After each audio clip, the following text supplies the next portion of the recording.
Welcome judiciary aspirant इन Saint Peters law academy.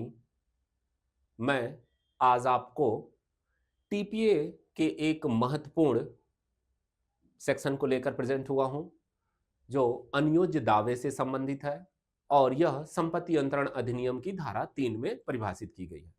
अक्सर बच्चों की यह प्रश्न होता है कि सर मैं अनियोज्य दावे को बेयर एक्ट के अकॉर्डिंग समझ नहीं पा रहा हूं, अनियोज्य दावा मुझे समझ में नहीं आ रहा है। तो आज हम प्रयास करेंगे कि आपको अनियोज्य दावे से संबंधित सारे इंफॉर्मेशन पता चले और आप इसको अच्छे से देखें बिना स्किप किए। तो अनियोज्य दावा, एक्शनेबल क्लेम, एक्शनेबल क्लेम, अनियोज्य दावा,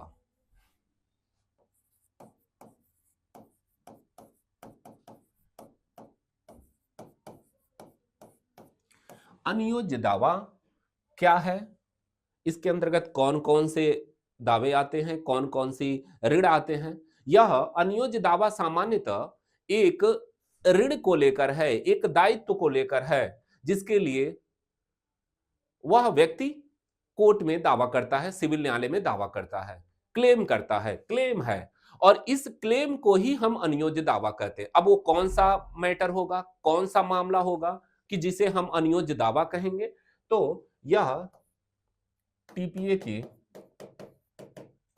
धारा 3 में परिभाषित किया गया, इसको बताया गया। और इसके संबंध में अनियोज्य दावे का इसी जब हम दावा देखेंगे, अधिकार, जो दावा मतलब अधिकार, जिसका अधिकार है वही तो क्लेम करेगा।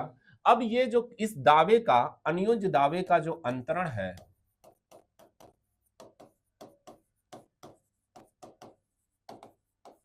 वह टीपीए की धारा 130 से 137 तक में दिया गया है। और इसके संबंध में अध्याय, ये भी आपसे पीटी में पूछा जाता है कि अनियोज्य दावा संपत्ति अंतरण अधिनियम के किस अध्याय में इसके अनियोज्य दावे के ट्रांसफर के संबंध में है, तो वह अध्याय 8 में है। अब अनियोज्य दावे के संबंध में यानी हमें धारा 3 देखना पड़ेगा, फिर हम अंतरण के बारे में देखेंगे। तो धारा 3 कहती है कि अनियोज्य दावे का मतलब क्या, कि अप्रतिभूत ऋण, अप्रतिभूति ऋण, अप्रतिभूत ऋण, अप्रतिभूत ऋण, अनसिक्योर्ड डेप्थ, अनसिक्योर्ड ऋण। अब ये अनसिक्योर्ड ऋण क्या होगा, तो पहले ये समझना है कि सिक्योर्ड ऋण क्या होता है, किस पर हम प्रतिभूति देकर ऋण प्राप्त करते हैं, तो वह है बंधक, गिरवी और अंडमान। अंडमान को हाइपोथेक्सन,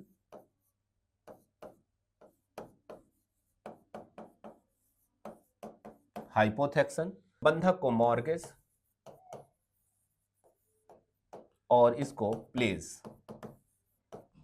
इसको प्लेज कहा जाता है।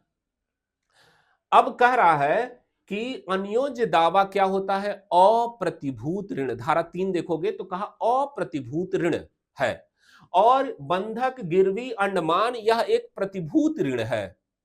तो ये बंधक, गिरवी, अंडमान के तहत अगर कोई ऋण ले रहे हैं तो वह अनियोज्य दावा नहीं है, क्योंकि अनियोज्य दावा तो अप्रतिभूत ऋण है। जैसे सपोज करो कि अगर ए को पैसे की जरूरत है, 5 लाख रुपए की जरूरत है, वह बी के पास जाता है और बी से कहता है कि हमें 5 लाख रुपए दीजिए, मुझे मकान बनानी है या अपने बहन की या अपने लड़की की शादी करनी है, हमें 5 लाख रुपए चाहिए।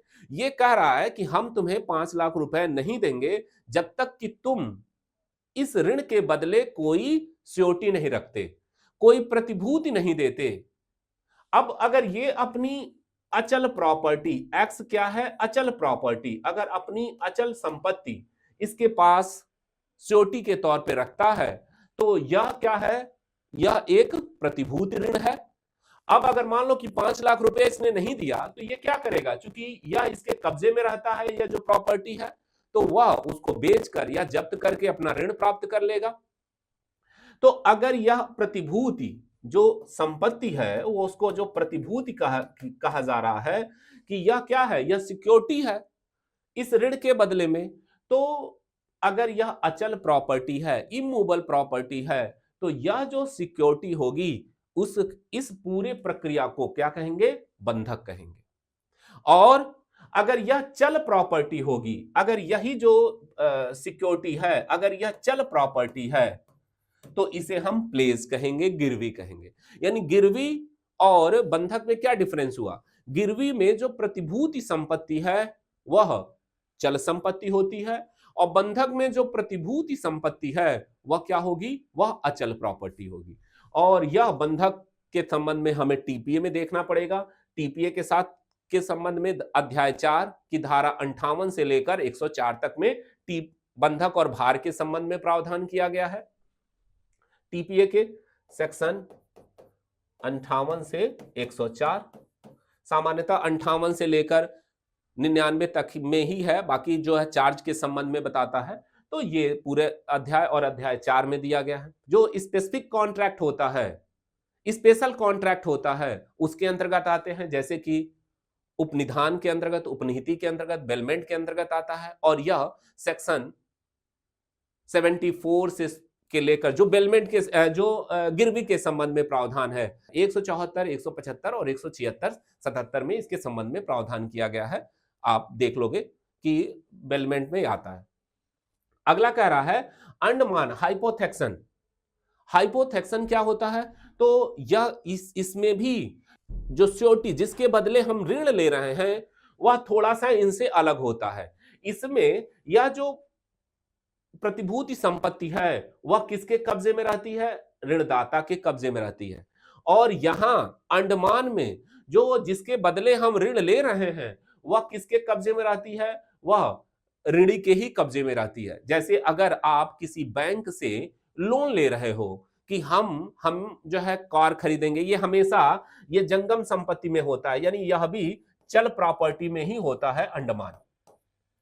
तो अगर आप कोई ऐसा लोन ले रहे हो बैंक से कि हमें बाइक खरीदनी है या हमें कार खरीदनी है और बैंक ने आपको लोन दे दिया, आपने कार खरीद लिया, और अगर आप लोन की रकम को जो किस्त है वो भुगतान नहीं करते तो फिर क्या होगा, वह कार जो आपके कब्जे में है, जो प्रतिभूति जिसके बदले आपने लोन लिया था वह आपके ही कब्जे में रहती है। और बैंक से जब आप वह ऋण नहीं चुकाते तो बैंक उसको अपने पास जब्त कर लेती है और उसको बेचकर अपना जो रकम दिया होता है ऋण के तौर पे उसे भुगतान करती है।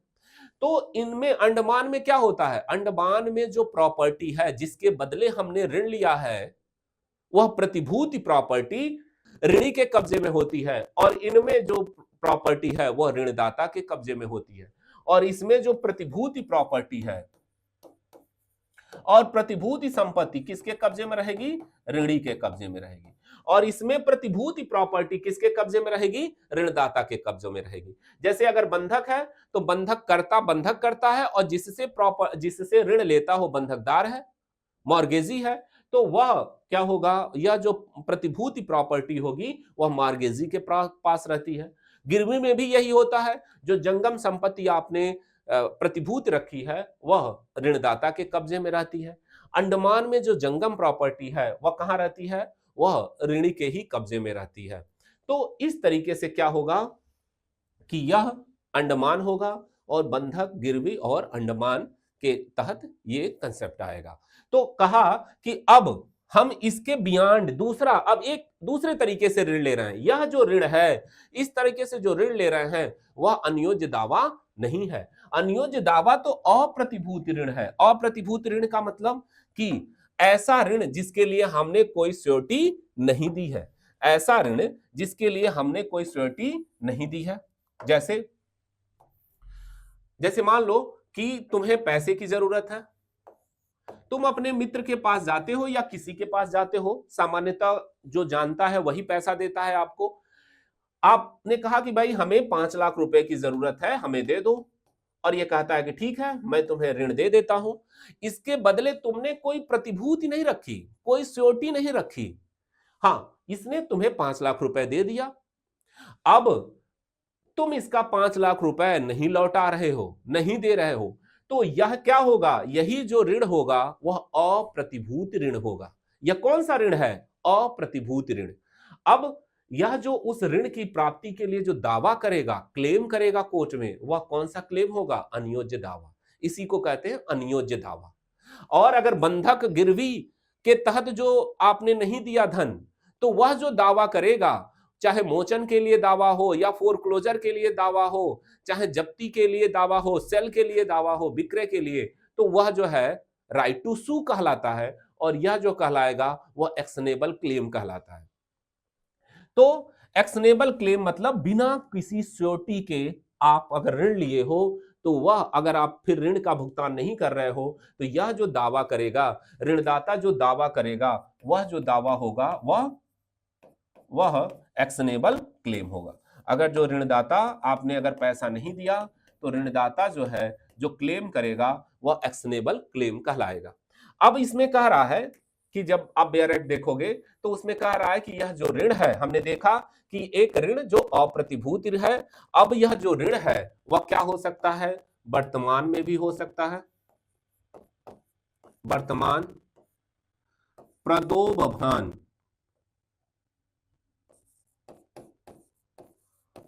हाँ यानी भविष्य में, भविष्य के लिए हो सकता है। दूसरा सशर्त हो सकता है और समाश्रित भी हो सकता है, समाश्रित भी हो सकता है।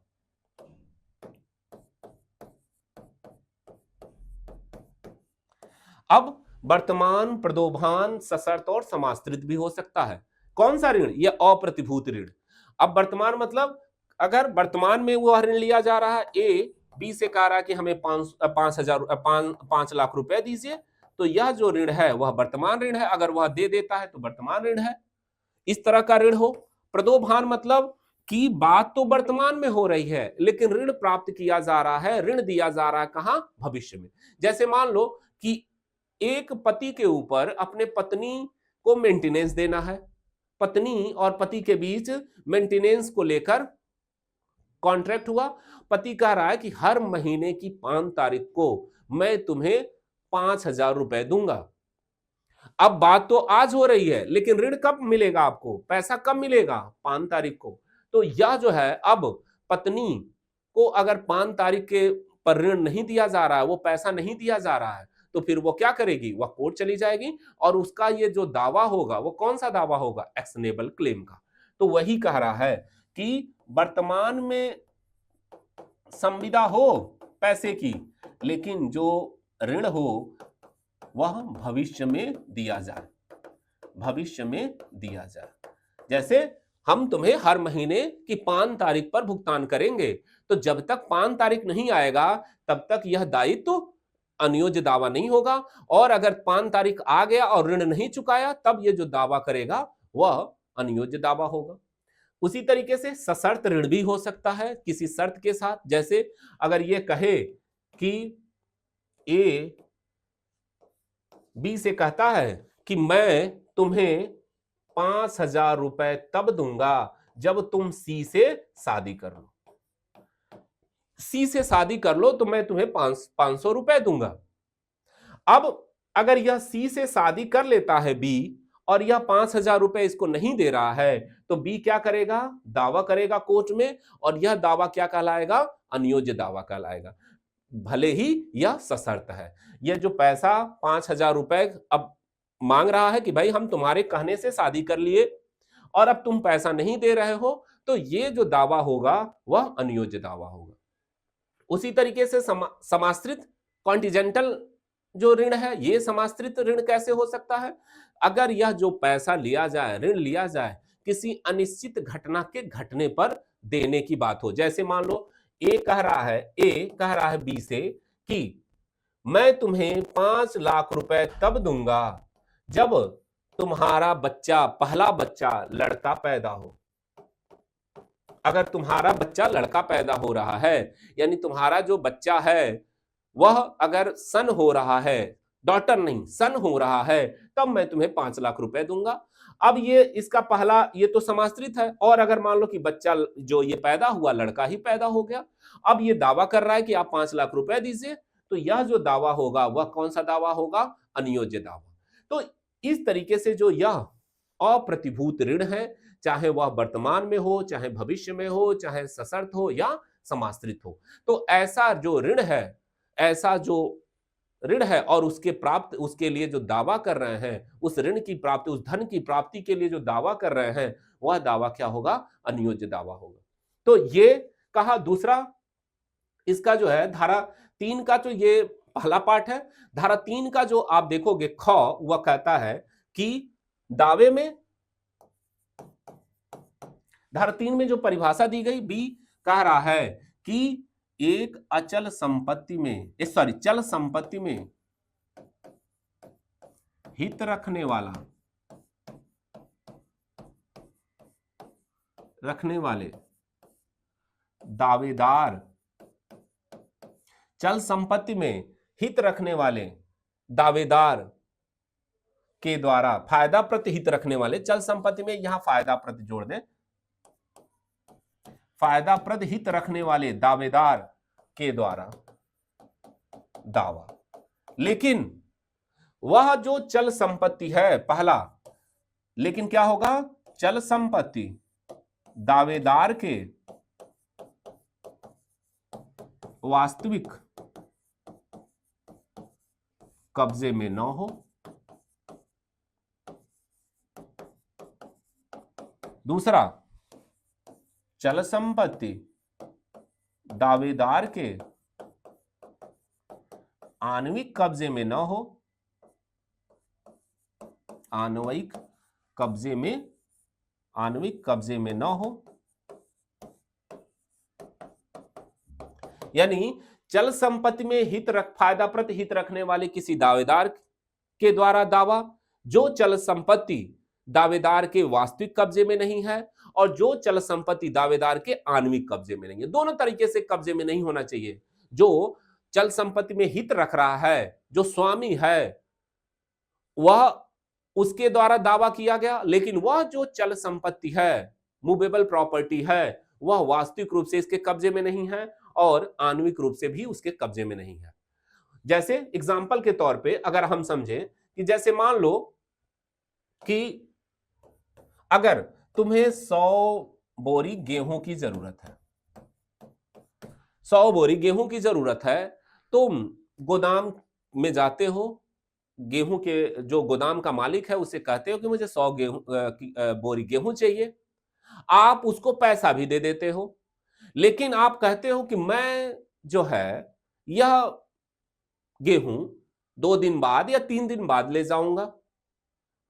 अब जब आप 2 दिन बाद जाते हो, आपने पैसा दे दिया, तो जब आपने इस गेहूं का पैसा दे दिया, तो आप इस संपत्ति में क्या हो गए? हित रखने लगे। हित सृजित हो गया आपका इस प्रॉपर्टी में।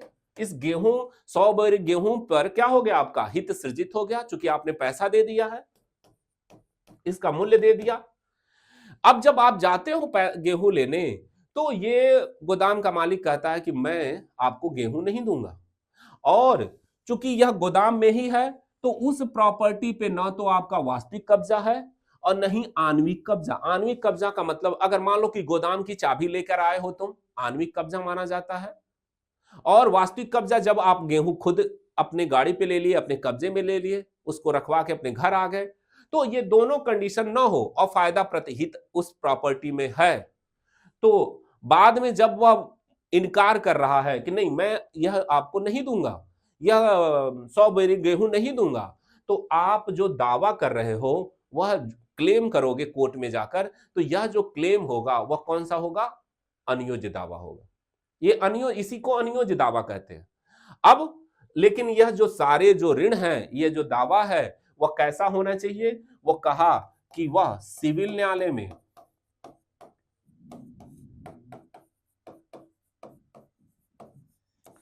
वाद योग्य हो, वाद योग्य हो।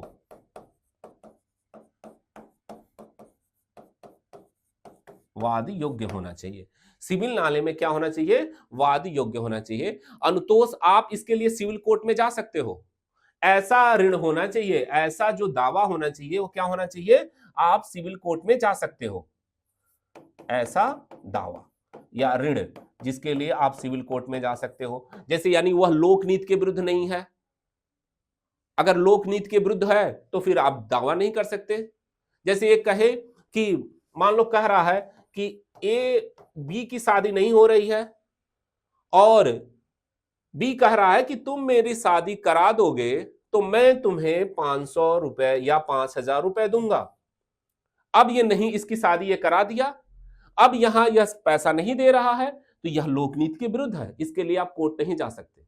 या अगर ये कहे कि मैं आपके आपके फेवर में गवाही दूंगा, साक्षी के तौर पे पैसा लेकर जा रहा है, तो फिर वह इसके लिए कोर्ट नहीं जा सकता। जो कॉन्ट्रैक्ट एक्ट आप पढ़े होंगे, कॉन्ट्रैक्ट एक्ट की धारा 23 कहती है कि विधिपूर्ण उद्देश्य के लिए, विधिपूर्ण प्रतिफल के लिए जो करार हुआ है वही क्या होगा? वैध संविदा होगी।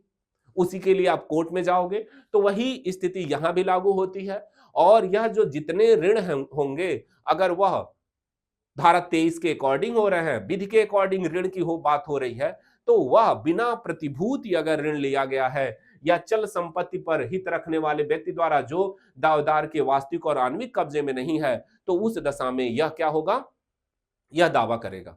अब जैसे मान लो कि अगर कोई ऐसी प्रॉपर्टी, चल संपत्ति जो प्रोहिबिटेड है, अगर आप उसके लिए पैसा दे दिए और वो नहीं दे रहा है, तो आप कोर्ट में नहीं जा सकते, सिविल कोर्ट में नहीं जा सकते, तो वह दावा नियोज्य दावा नहीं होगा। वही कह रहा है कि आप सिविल न्यायालय में, ये सारे अनुतोष के लिए आप सिविल न्यायालय में दावा करने योग्य होना चाहिए, ये जो आपके सारे ऋण हैं।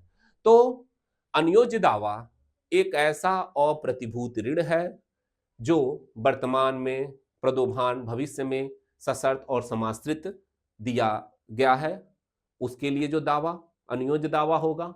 और कोई ऐसा चल संपत्ति जो जिस पर दावेदार का हित सृजित हो गया है, लेकिन वह चल संपत्ति दावेदार के वास्तविक और आणविक कब्जे में नहीं है, तो उसके लिए जो दावा करेगा अनियोज्य दावा होगा।